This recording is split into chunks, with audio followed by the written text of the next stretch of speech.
Hello everyone, कशा आहात तुम्ही सगळे? आय होप की तुम्ही सगळे मस्त मजेत असाल. आम्ही पण एकदम मस्त मजेत आहो. चला तर आज आहे महाशिवरात्री आणि तुम्हा सगळ्यांना महाशिवरात्रीच्या खूप खूप शुभेच्छा. आय नो की हा व्हिडिओ खूप लेट येतो आहे, ऑलमोस्ट 15 ते 20 दिवस झाले, पण माझ्याकडे ऑलरेडी काही शेड्यूल व्हिडिओ होते आणि मला सगळे ना शेड्यूल्ड वाईज टाकायचे होते, त्यामुळे माझा हा व्हिडिओ थोडा लेट येतो आहे. पण तुम्ही नक्की बघा की आम्ही सेलिब्रेट कसं केलं आहे आणि आजच्या दिवसाला मला किती स्ट्रगल करावं लागलं आहे काय गोष्टींसाठी. सगळ्यात पहिलं स्ट्रगल म्हणजे सकाळी उठल्यानंतर मला झाडू पोछा करून घ्यायचा होता, कारण काही दिवसांपासून मावशी सुट्टींवर आहे. तसं तर आता ते येत आहेत, पण त्यावेळेस ज्यावेळेस महाशिवरात्रीचा वीक होता ना, त्यावेळेस त्या ऑलमोस्ट 8 ते 9 दिवस सुट्ट्यांवर होत्या. तर मला झाडू पोछा करायचं होतं. तर मला झाडू पोछा करायचा तर अव्यू मला अजिबातच करू देत नव्हता. एकतर तो झाडू दिसलं की तो झाडू मागतो. त्यानंतर मी बेडरूममध्ये आली झाडू मारायसाठी, तर त्याचं असं होतं की बाजूला जो आमचा ड्रम आहे ब्लॅक कलरचा, त्याला त्यातल्या गोष्टी काढून खेळायच्या होत्या, पण मला झाडू पोछा करायचं होतं, त्यामुळे मला पसारा नको होता. आणि त्यांनी मला एवढं दमवलं आणि त्या सगळ्या गोष्टींची फ्रस्ट्रेशन प्रीतमवर निघाली होती. त्याचं रिझन असं होतं की प्रीतम मोबाईल घेऊन बसला होता, कंटिन्यू बघत होता. माझं असं होतं, अरे मला हे सगळं करायचं आहे. त्यानंतर मला आणखी पण भरपूर कामं आहे. झाडू पोछानंतर आंघोळीच्या आधी मला सगळे पायदान पण धुवून घ्यायचे आणि मेन तर मला आज माझी जी बाल्कनी आहे ना ती क्लीन करून घ्यायची होती. त्याचं रिझन असं आहे की मावशींचं मागच्या 8 दिवसापासून त्या सुट्टीवर आहे आणि 8 दिवसात मी आय थिंक 2 ते 3 तास फक्त बाल्कनी क्लीन केली होती. आणि मावशी असलं की रोज कंपल्सरी क्लीन होत असते, पण आज मुळे मला एवढं सगळं करायचं होतं, पण त्याच्यामुळे मला काही केल्याच जात नव्हतं. आणि याच गोष्टींमुळे ना आज मी सकाळचा स्वयंपाक पण केला नव्हता आणि ब्रेकफास्ट पण एकदम फ्रूट्स वगैरे सगळ्यांना दिलं होतं, कारण मला हे सगळे कामं करून घ्यायचे होते. आता बघा माझ्याकडे बिकॉज ऑफ मावशी सुट्टीवर आहे. मावशी नॉर्मली 1 दिवसाआड हे सगळे जे माझे विंडोज आहे त्याच्या बाहेरची जी स्पेस आहे ना ती क्लीन करते, पण मला खरंच वेळ मिळत नाही, कारण मी काहीही करायला गेले ना अव्यू माझ्या पुढे मागे असतो आणि तो मला काहीच करू देत नाही. त्यामुळे तिथे एवढी धूळ जमली होती आणि ते बघून मला कसं होत होतं की ॲटलिस्ट मी पण अल्टरनेट डे किंवा ॲटलिस्ट 2 ते 3दा तरी करू, पण मी एकहीदा ते क्लीन केलं नव्हतं. आणि त्यामुळे माझ्या डोक्यात होतं की नाही, आज तर मलाही नेहमी ते क्लीन करूनच घ्यायचं आहे. म्हणून सगळ्यात आधी मी सगळं बेडशीटवरचं सामान वगैरे उचलून घेतलं, म्हणजे थोडं झटकून घेतलं. सगळा जो पसारा असतो किंवा थोडीफार धूळ असते ती सगळी निघून जाते. नॉर्मली आम्ही 4 दिवसात किंवा 5 दिवसात किंवा जास्तीत जास्त वीकमध्ये एकदा बेडशीट्स चेंज करतो. त्याचमुळे ना मी यावेळेस डीमार्टमधनं 2 बेडशीट्सचे सेट पण घेऊन आली आहे. मस्त बेडशीट वाटले मला हे दोन्ही पण मला ज्या कापडमध्ये हवे होते ना ते तिथे अवेलेबल नव्हते. असं म्हणण्यापेक्षा ना ते म्हणजे बेडशीट अवेलेबल होती, पण त्याचे जे पिलो कवर्स आहे ना ते सेम मला तिथे मिळत नव्हते, त्यामुळे मला त्या कापडामध्ये नाही मिळाले. पण हे दुसऱ्या कापडामध्ये आहे आणि हे सुद्धा कॉटनचे होते, म्हणून मी हे 2 सेट घेऊन आली आहे. लवकरच जेव्हा कधी इथे टाकेल तेव्हा तुम्हाला दाखवेलच ओपन करून. चला तर आता पटकन झाडू मारून घेते. पूर्ण घर छान असं झाडू मारून घेतलं आणि त्यानंतर सर्वात आधी मला विंडोज वगैरे क्लीन करून घ्यायचे होते, म्हणजे फक्त पुसून घ्यायचं होतं. आणि ओल्या कापडाने पुसलं की व्यवस्थित डस्ट वगैरे पण निघून जाते. आणि त्याचबरोबर जी विंडोच्या बाहेरची स्पेस आहे ना ती सुद्धा पुसणं कंपल्सरी आहे, कारण अव्यू कधी इथे बसून वगैरे स्नॅक्स खात असतो किंवा कधी मी सुद्धा इथे चहा वगैरे पीत असते, म्हणून मला ही बाहेरची स्पेससुद्धा नेहमी क्लीनच लागते. माझी खूप इच्छा आहे की इथे पण मी छान असे झाडं वगैरे लावू, पण तेवढं झाडं अजून लावायचं जमलं नाही आहे मला, पण माझी इच्छा आहे, तर मी नक्कीच ती पूर्ण करेल. चला तर आता माझी जी मेन बाल्कनी आहे ती सुद्धा इथे मी क्लीन करायला आली होती. अव्यूचं इथे सुद्धा खूप लुडबुड चालली होती. त्याला झाडू दिसलं की असं होते ना की आई मला दे, मी करते, तू बस, पण ते शक्य नाही आहे आणि त्याच्या हातात दिलं म्हणजे ते काम मी करूच शकत नाही. आणि त्यानंतर आंघोळ करायची, पूजा करायची म्हटलं की शक्यच नाही, कारण घरात जेव्हापर्यंत झाडूपोछा होत नाही तेव्हापर्यंत मी काय आंघोळ करत नाही, जर मला करायचं असलं झाडूपोछा तर. त्यानंतर मला डीप क्लिनिंग करून घ्यायची होती बाल्कनीची. सर्वात महत्त्वाचं म्हणजे माझ्याकडे ना असा छोटा झाडू आहे जो मी दिवाळीच्या वेळेस आणला होता. मी नॉर्मली दिवाळीच्या वेळेस छोटाच झाडू आणायचं प्रेफर करते, कारण जी छोट्या जागेची धूळ असते ना ती या छोट्या झाडूने खूप छान निघते, जी की मोठ्या झाडूने खरंच निघत नाही, पण छोट्या झाडूने खूप छान निघते. तर सगळे स्टँड्स वगैरे मी साईडला करून छान असं झाडू वगैरे मारून घेतलं होतं. त्यानंतर मला माझी जी झाडांची माती आहे ना ती सुद्धा खालीवर करून घ्यायची होती, पण तेवढा वेळ माझ्याकडे नव्हता, म्हणून मी वरच्यावरच ते क्लीन केलं. झाडांची जी पत्ते वगैरे आहे ते एक ना माझ्या गोडनिमच्या झाडांमध्ये एक झाड आलं आहे आणि त्या गोडनिमची जी झाडांची हे आहे ना वाढ ती होतच नाही आहे. कढीपत्ता स्पेशली तो होतच नाही आहे. तर ते मला काढून घ्यायचं होतं. त्यात जे दुसरं झाड आलं आहे ते, पण ते निघतच नव्हतं. म्हटलं ठीक आहे, आरामात त्याला बसून कधीतरी करेन ते काम. पण आता जे मेन आहे झाडू पोछा करायचं आणि क्लिनिंग करायचं ते करून घेते, कारण पुढे मला लवकरात लवकर रेडी होऊन आम्हाला आज मंदिरात पण जायचं होतं. ते सुद्धा मी कुठे गेलो, काय केलं ते सुद्धा तुमच्याशी पुढे शेअर करणारच आहे. तर सर्वात आधी ना, जेव्हा आपण झाडात पाणी घालतो तर झाडाचं पाणी थोडं तरी खाली पडलं पाहिजे, म्हणजे ते पूर्णपणे ती सगळी माती ओली झाली असं कन्सिडर होतं. म्हणून मी खाली पडेपर्यंत थोडं पाणी घालते आणि ते खाली पडलं की त्या पाण्याबरोबर थोडीफार माती पण पडतेच, तर ते खाली थोडीशी माती साठत असते, त्यामुळे ते सुद्धा क्लीन छान असं करून घेतलं. त्यानंतर हा जो मेन आमचा काच आहे तो पण व्यवस्थित असं पुसून घेतला. इथे माय कधीतरी तिचं पातळ वगैरे वाळू घालत असते आणि मी पण माझे जे जाडे कपडे असते ते वाळू घालत असते इथे, आणि त्याचमुळे मला वरचं सुद्धा नेहमी क्लीनच लागतं. पण ते कधी कधी होतं, कधी होतंही नाही. चला असो. त्यानंतर घरी पण पोछा करून घ्यायचं होतं. बाल्कनी छान अशी क्लीन करून घेतली होती मी. त्यानंतर पूर्ण 4ही रूम छान असं पोछा पण मारून घेतलं. मी मावशीसारखं बसून पोछा नाही मारत, मी आपल्या डायरेक्ट मॉपनीच पोछा मारते, कारण बसून मारायला खूप वेळ लागतो आणि कंबर पण माझी दुखते. त्यानंतर मला सगळी पायदान धुवून घ्यायची होते. ते सगळे पण छान असे आधी मी सर्फच्या पाण्यात टाकले होते तासभरापूर्वी, आणि त्यानंतर छान असं घासून त्याला धुवून घेतलं. 1-2दा मी मशीनमध्ये सुद्धा लावल्या, पण ते मला थोडेसे व्यवस्थित क्लीन नाही वाटत, आणि त्याचबरोबर ना मशीनसुद्धा घाण होते. अव्यूला इथे छान छान आम्ही रेडी केलं आहे, कारण आम्हाला जायचं आहे मंदिरामध्ये. आज महाशिवरात्री आहे. तुम्हा सगळ्यांना महाशिवरात्रीच्या खूप खूप शुभेच्छा. छान अशी माझी पूजा पण झाली आहे, सिंपल पूजा. अजूनही मी काही संडे मार्केट गेली नाही, त्यामुळे घरात फुलं नाही आली. माझी आंघोळ झाली आहे. सकाळची एवढे कामं असतात ना, ते सगळे आवरेपर्यंत लिटरली 11:15 झाल्या. प्रीतम आंघोळीला गेल्या तेव्हापर्यंत माझ्याकडे वेळ आहे, आणि म्हणून मी म्हटलं चला आज मस्त सिंपल अशी साडी घालायची. कधीतरी चान्स मिळतो साडी घालायचा, आणि मला तसंही साडी घालायला खूप आवडते, म्हणून म्हटलं आज छान अशी साडी घालते. आता मी पटकन अशी रेडी होते, छान अशी साडी नेसून घेते, आणि त्यानंतर तुमच्याशी भेटते. चला तर आम्ही छान असे रेडी झालो आहे. माय पण रेडी झाली आहे, आमचं बाळ पण रेडी झालं आहे, आणि प्रीतम सुद्धा इथे रेडी आहे. आणि मी काय काय तयारी केली आहे म्हणजे तिथे पूजा करायसाठी ते सुद्धा सांगते तुम्हाला. चला तर दाखवते.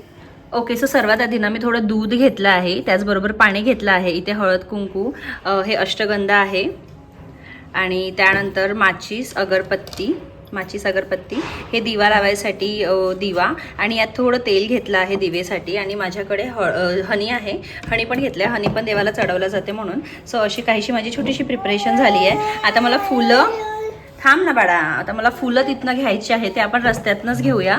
चला तर आता आपण निघूया.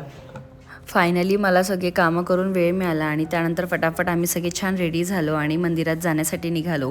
आधीच डिसाईड केलं होतं की आज आपल्याला मंदिरात जायचं आहे, कारण घराजवळून अगदी जवळच आहे, म्हणजे 1 किलोमीटरच्या डिस्टन्सवरच आहे, आणि म्हणूनच आम्ही तिथे जायचं डिसाईड केलं. आणि तुम्ही माझा मेकअप बघू शकता, सिम्पलच केला आहे, पण ना माझे आयब्रोज थोडे तुम्हाला मोठे दिसत असेल, कारण मी आयब्रोज केले नव्हते, आणि त्याचबरोबर त्याच्यात ना थोडंसं फाउंडेशन वगैरे म्हणजे जास्ती झालं होतं, तर थोडंसं वाईट पण दिसत होतं. आणि मंदिरात आल्यानंतर एवढी गर्दी होती की खरंच थोड्या वेळासाठी वाटलं की जायचं का रिटर्न, पण नाही, मला दर्शन करायचं होतं, म्हणून आम्ही लाईनमध्ये लागलो. आणि ऑलमोस्ट 1.5 तास आम्हाला तिथे लागला लाईनमध्ये, म्हणजे लिटरली झिगझॅग लाईन होती, 2, 3, 4 लाईन आय थिंक होते. त्यानंतर तिथे भरपूर वेळ उभं होतं, आणि माझा उपवास होता आजच्या दिवसाला, म्हणून प्रीतम आमच्यासाठी उसाचा रस घेऊन आला होता, आणि मी सर्वात आधी अव्यूला दिला उसाचा रस. ॲक्च्युली त्याच्यासाठीच मागवला होता, पण त्याने आज खूप नखरे केले. नॉर्मली तो पूर्ण ग्लास व्यवस्थित पिऊन घेतो, त्याला एवढं आवडते, पण आज त्याला ते प्यायचं नव्हतं की काय माहिती नाही, पण त्याने थोडंच पिलं, आणि त्यानंतर त्याचं कंटिन्यू सुरू झालं की मला फक्त ते खेळू दे, मला ते प्यायचं नाही म्हणून त्याला कसं बसं थोडं कन्व्हिन्स केलं. त्याने अर्धा ग्लास वगैरे थोडंफार पिला, आणि त्यानंतर बाकी सगळा ग्लास मीच पिला. माझं आजचं असं होतं की मी आधी दर्शन करू आणि त्यानंतरच काहीतरी खाऊ पिऊ, पण तरीसुद्धा मला ते प्यावं लागलं, कारण ते घेऊन मी कुठेच फिरली असती म्हणून. आणि त्यानंतर तिथे बनाना आणि साबुदाण्याची खिचडी वगैरे पण देत होते, तर मी अव्यूसाठी एक बनाना घेऊन आली होती. म्हटलं बाळ तेव्हापर्यंत तू हे खा. आता ऑलमोस्ट 11:15 काहीतरी 12:30 वाजले होते जेव्हापर्यंत आमचं दर्शन होत होतं. 12:30 वाजले होते, आणि अजूनही गर्दी काही कमी होत नव्हती. आणि गर्दी कमी का नव्हती होत याचं रिझन मी तुम्हाला सांगते. त्यांनी सगळं व्यवस्थित शेड्यूल केलं होतं, लोक जातील येतील सगळं व्यवस्थित होतं. आणि एक गोष्ट तिथे ही पण होती की आतमध्ये ते लोक दूध दही वगैरे चढवू देत नव्हते, फक्त तुम्ही आज जा, फुलं चढवा, दर्शन घ्या आणि परत या. बट होत असं होतं ना की लाईनमध्ये लागलेल्या लोक थोडेच पुढे जात होते, पण काही लोक असे होते जे मधून जात होते, म्हणजे लिटरली मंदिराच्या बाहेर असे उभे होते आणि पटपट मध्ये जात होते, त्यामुळे लाईन काही कमीच होत नव्हती. आणि हेच रिझन होतं की आम्हाला एवढा वेळ लागला, नाहीतर विदिन हाफ आवर किंवा जास्तीत जास्त पाऊण तासात आमचं दर्शन झालं असतं. चला असो, आपण आलो आहे दर्शन करायला तर प्रामाणिकपणे दर्शन करायला पाहिजे, कारण इथे जे कोणी इथे लाईनमध्ये उभे आहे ना ते सगळेच प्रामाणिकपणे दर्शन करायला आले. आय नो की कोणाला वेळ असतो कोणाला नसतो, पण तरीसुद्धा बाकी जे एवढे उन्हात उभे आहेत त्यांचीसुद्धा तुम्ही काळजी घेतली पाहिजे. चला असो, त्यानंतर आम्ही तिथे पोहोचलो. प्रीतम आणि आजीला मी थोडं पुढे पाठवलं होतं कारण थोडी ऊन होती मध्ये, तर मी म्हटलं व्ह्यूला घेऊन तुम्ही पुढे जा, जास्त वेळ उन्हात उभे राहू नका. आणि त्यानंतर फायनली आम्हाला आमचा नंबर आला दर्शन करायचा. तर इथे बाहेर ना छान अशी 2 नंदी होते, त्यांचे पण आम्ही छान दर्शन करून घेतलं. भरपूर लोक यांनाच दूध दही वगैरे चढवत होते, कारण आतमध्ये त्यांनी अलाउड नव्हतं केलं. तुम्ही पाणी चढवू शकता असं होतं, पण मी तिथे आतमध्ये काहीच चढवलं नाही, मी फक्त दर्शन घेऊनच निघाली. कारण आतमधले लोक खूप म्हणजे भरपूर लोक लाईनमध्ये उभी होते आणि त्यांनासुद्धा दर्शन करायचं होतं. त्यामुळे नंदी इथे छान असं मोठं ठेवलं आहे. छान आहे नंदी, खूप सुंदर होतं ते, मस्त वाटलं मला दर्शन करून. त्यानंतर ही पिंड आहे, उत्तरेश्वर मंदिर आहे. या मंदिराचं नाव उत्तरेश्वर मंदिर आहे. आमच्या घरापासून खूपच जवळ आहे. जे कोणी लोहगावला राहत असेल त्यांना हे मंदिर माहिती असेल. त्यानंतर तिथलं दर्शन आम्ही केलं आणि त्यानंतर बाहेर त्यांनी एक पिंड ठेवली होती, नॉर्मल साईजची छान पिंड होती ती पण. तिथे तुम्ही छान दूध चढवा, दही चढवा, शहद चढवा, सगळं करा, तुम्ही छान बसून पूजा करा असं होतं तिथे. ती बघा तुम्हाला खाली छोटीशी दिसत असेल, काळ्या कलरची तीच होती ती. आणि त्यानंतर बाजूला झाड आहे ना, तिथे तुम्ही अगरबत्ती, कापूर, दिवा लावू शकता. आमचं दर्शन खूप मस्त झालं. थोडी नाही, चांगलीच गर्दी होती. मागल्या वर्षी एवढी गर्दी नव्हती. गर्दी छान होती, मस्त गर्दी होती. सगळ्यांचीच इच्छा असते दर्शन करायची आणि आमची सुद्धा होती. आज थोडेफार रिस्ट्रिक्शन्स पण होते की म्हणजे पिंडवर पाणी किंवा दूध नको चढवा, त्याच्याने वेळ पण लागतो आणि त्याचबरोबर तिथे थोडी जास्ती घाण पण होते. घाण नको म्हणायला, पण ते होतं थोडं मेसी होतं आणि त्यांच्यासाठी ते सगळं क्लीन करायला आणि मग परत बाकीचे लोक आहेत दर्शन करायला आलेले त्यांच्यासाठी परत तो वेळ द्यायसाठी थोडं डिफिकल्ट होतं, म्हणून त्यांनी थोडे रिस्ट्रिक्शन लावले. But it's okay. त्यांनी बाहेर सुद्धा एक छान पिंड ठेवली होती, त्याच्यावर तुम्ही दर्शन, त्याच्यावर दूध दही तुम्हाला जे घालायचं ते घालून तुम्ही छान दर्शन करू शकत होते आणि तसंच आम्ही पण केलं. दर्शन मस्त झालं आहे. आता आम्ही ब्रेकफास्ट नाही सॉरी नाश्ता करणार आहे, साबुदाणा खिचडी. आम्हाला प्रसाद म्हणून तिथे साबुदाणा खिचडी पण मिळाली आहे ऑलरेडी, पण तरी सुद्धा आता प्रीतम वगैरे सगळ्यांना भूक लागली आहे, सो आम्ही साबुदाणा खिचडी वडे वगैरे खायला चाललो आहे. आता आधी आम्ही प्रज्वलीकडे म्हणजे प्रज्वलीला पिक करणार आहे. ती पण आमच्याबरोबर दर्शनाला येणार होती, पण त्यांच्याकडे कोणाची तरी डेथ झाली आणि मग तिला सुतक लागल्यामुळे ती आता काही म्हणजे मला वाटतं 12 दिवस वगैरे पूजा नाही करू शकणार. सो असं काहीसं झालंय. चला तर तिला पिक करूया आणि त्यानंतर मस्त असं काहीतरी नाश्ता वगैरे करूया. नाश्ता म्हणजे उपवासाचं, कारण आज माझा उपवास आहे.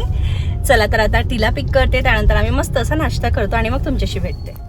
आम्ही प्रज्वलीला घ्यायला पोहोचलो आणि ते दोघंही बाहेरच उभे होते, कारण त्यांना आम्ही सांगितलं होतं की आम्ही 5 ते 10 मिनिटातच पोहोचणार आहे. त्यानंतर आम्ही त्यांना पिक केलं आणि त्यानंतर आम्ही गेलो. इथे आशा भेळ म्हणून आहे, तिथे मला एक मेसेज आलेला. ॲक्च्युली या दादांचं ना आधी क्रेझी चीझी म्हणून एक मस्त शॉप होतं पोरवाल रोडला, पण त्यांनी ते बंद करून इथे आशा भेळ म्हणून एक स्टोर ओपन केलं आहे. स्टोर म्हणजे छान रेस्टॉरंट ओपन केलं आहे आणि यांचाच मला मेसेज आलेला काल की आज तिथे काहीतरी स्पेशल खिचडी, साबुदाणा खिचडी आणि साबुदाणा वडे वगैरे राहणार आहे म्हणून. तर मी म्हटलं प्रीतमला आपण तिथेच जाऊ, आणि सकाळची कामं पण माझी भरपूर हेवी झाली होती आणि साबुदाणा टाकायची भिजवायला पण मी विसरली होती, म्हणून आम्ही सगळे इथेच आलो खायला. आणि आम्ही मस्त असं तिथे साबुदाणा खिचडी, साबुदाणा वडा, त्याचबरोबर बटर मिल्क आणि थोडंफार दही वगैरे एन्जॉय केलं. मस्त होतं, छान केलं होतं त्यांनी सगळं. फक्त ना मला नेहमीपासून साबुदाणा खिचडीमध्ये आलू आवडते आणि तेच फक्त त्याच्यात मिसिंग होतं, बट इट्स ओके. त्यानंतर अव्यूची एवढी किडकिड सुरू होती ना, म्हणजे त्याचं असं होतं की मला मोकळं सोडा, मला खेळायचं आहे, पण बाहेर भरपूर गाड्या सुरू होत्या आणि त्याच्यामुळे मला त्याच्याबरोबर थोडंफार इथे खेळावं लागलं आणि प्रीतमने त्याला रागवलं. त्याच्यामुळे त्याचा चेहरा तुम्ही इथे बघू शकता, एकदम इनोसेंट होता, एकदमच इनोसेंट बघत होता माझ्याकडे. मग मी म्हटलं प्रीतमला आता तू रागवलं, थोड्या वेळाला घेऊन घे, तर तो पण नाही म्हणत होता आधी आणि त्यानंतर एवढा त्याचा लाड करायला लागला होता. खरंच बाळना खूप गोड असतात, स्पेशली जेव्हा ते 1.5 वर्ष क्रॉस करून घेतात ना, त्यांची हरकते आणि त्यांची बिहेवियर इतकं क्यूट वाटते आणि त्यावेळेस वाटते ना आपण आपल्या बाळाला 1 मिनिटं पण सोडू शकत नाही. असं काहीसं म्हणजे असते. आता ज्यांच्याकडे या एजचे बाळ असेल त्यांना हे रिलेट होतच असेल. चला तर मस्त त्यांनी फ्रेश आमच्यासाठी साबुदाणा खिचडी आणि दही पण आणलं आहे, त्याचबरोबर एकदम गरम गरम वडे आले होते, म्हणजे लिटरली त्यांनी सगळंच आमच्यासाठी फ्रेश बनवलं होतं. माझी मम्मा ना मिठाचं काहीच खात नव्हती, पण आता मी नवीन उपवास करायला लागले तर मला एवढं काही थांबल्या जात नाही, म्हणून मी मिठाचं वगैरे खाऊन घेते, कारण काहीतरी लागतं आपल्याला. चला आम्ही सगळ्यांनी इथे छान असं खाल्लं आहे, पिलं आहे. प्रीतमनी पण बिलिंग केलं आणि त्यानंतर आम्ही घरी आलो. चला तर आम्ही घरी आलो आहे. मस्त दर्शन झालं, छान पेटपूजा पण झाली. आणि घरी आल्यानंतर सगळ्यात आधी महत्त्वाचं म्हणजे मी साडी जी घातली होती, नेसली होती, ती मला रिमूव्ह करायची होती. कारण सवय नसल्यामुळे ना खूप जड जातो.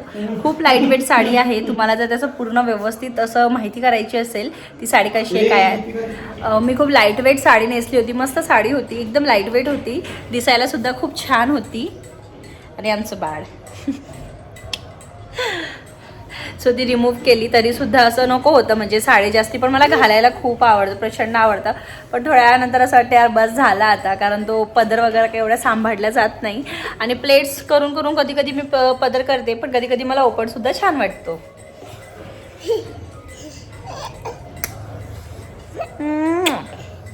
अवयव आजकाल माझा एवढा लाड करायला लागलाय ना, मला काही सुचत नाही. नो चला तर आता मी अविवला झोपवते, मी पण थोडा आराम करते. त्यानंतर आज दिवसभरात काय काय होते तुमच्याशी नक्की शेअर करते. चला तर आज आहे संडे मार्केट आणि म्हणूनच आम्ही थोडंफार आराम केला आणि मग मी आणि प्रीतम निघालो संडे मार्केटमध्ये जाण्यासाठी. कारण थोडेफार घरी भाज्या वगैरे फ्रेश फ्रेश आम्हाला घेऊन यायच्या होत्या.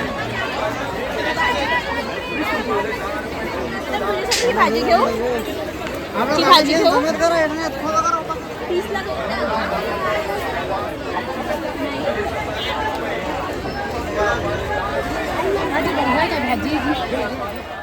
छान सगळ्या भाज्या वगैरे घरी घेऊन आलो आहे. त्यानंतर भरपूर सारे फ्रूट्स पण आणायचे होते, पण म्हणजे एंड ऑफ द डे आम्ही गेलो होतो, त्यामुळे एवढे काही फ्रेश मला फ्रूट नाही मिळाले. पण आम्हाला ग्रेप्स छान मिळाले तिथे, किलोच्या हिशोबाने पण छान होते आणि गोड पण होते, म्हणून अव्यूसाठी घेऊन आली. मला नेहमी एक भीती असते की सीझनल फ्रूट्समध्ये जेव्हा सर्वात पहिले मी अव्यूला देते तेव्हा तो काय रिॲक्ट करेल, खाईल की नाही खाईल. आणि जेव्हा त्यांनी नाही खाल्लं ना त्याच्यानंतर तो मग खायलाच बघत नाही, कारण त्याला ते सेम दिसायला लागतं. पण आज त्याला फ्रूट्स आवडले आणि त्याने खूप आवडीने फ्रूट्स खाल्ले, म्हणजे स्पेशली ग्रेप्स खाल्ले आणि मला ते बघून खूप छान वाटलं. त्यानंतर मग इव्हिनिंगची वेळ झाली होती म्हणून छान अशी पूजा करून घेतली, कारण आज महाशिवरात्री पण आहे आणि त्याचबरोबर इव्हिनिंगचं रिच्युअलच आहे. रोज छान अशी दिवाबत्ती करून घ्यायची. घर एकदम शांत आणि खूप छान वाटतं, खूप पॉझिटिव्ह फिलिंग येते मला. आणि माझं बाळसुद्धा इथे बघतो आहे की आई कसं करतं आहे, आणि म्हणूनच त्यालासुद्धा ना मी नमस्कार, आंघोळ झाल्याबरोबर देवापुढे जाऊन नमस्कार करायचं. इव्हिनिंगला मी पूजा करत असताना माझ्या बाजूला उभा राहतो. मी शुभंकरोती कल्याणम म्हणते, तर थोडेफार वर्ड्स त्याला येतं, पण पूर्णपणे अजूनही काही बोलता येत नाही. त्यानंतर जरी माझा उपवास असेल तरीसुद्धा सगळ्यांसाठी छान असा स्वयंपाक केला होता. त्यात मी पुरी भाजी बनवली होती, म्हणजे आलूची भाजी आणि पुरी, कारण प्रीतम बोलला की त्याला खायचं आज मन आहे. आणि त्याचबरोबर छान असं भात वगैरे बनवलं होतं, म्हणजे पूर्णच जेवण मी छान बनवलं होतं. आणि मी माझ्यासाठी भगर बनवलं होतं आणि देवबाप्पासाठी पण उपवासाचं भगर बनवलं होतं. आणि माझ्याकडे थोडेसे शेव होते जे उपवासाचे असतात ते, मग त्याचंच छान असं देवाला नैवेद्य पण दाखवलं. भगर मला आणि अव्यूला पण आवडतो, तर मी म्हटलं जर अव्यूनी भाजीपुरी नाही खाल्ली तरी त्याला भगर मी देऊ शकेल, या हेतूने पण मी बनवलं होतं. चला मग त्यानंतर आम्ही थोडंसं खाली फिरायला गेलो आणि आता मला भरपूर सारा भाजी पण निवडून ठेवायचा होता. छान असं बाहेरून फिरून आलो आणि त्यानंतर भाजी वगैरे निवडायला घेतली. चला भेटूया नेक्स्ट व्लॉगमध्ये, तेव्हापर्यंत